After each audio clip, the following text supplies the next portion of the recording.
Natandaan nyo yung pinost ko na video ng magkapatid na mga Azel. Ito na sila.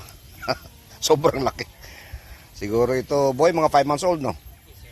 Ito yung totoong free range kasi simula mula nung mapisa sila, hindi namin ito hinuli at pinabayaan lang na umikot sa farm, kumain maski ang mga kain nila.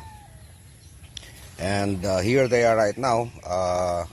Magkasama pa rin silang 5, 4 na lalaki at isang babae. And binabantayan namin sapagkat delikado itong mga manok na ito sapagkat the moment na matuto na silang makipag-away, hindi ito tatakbo at makikipag-patayan.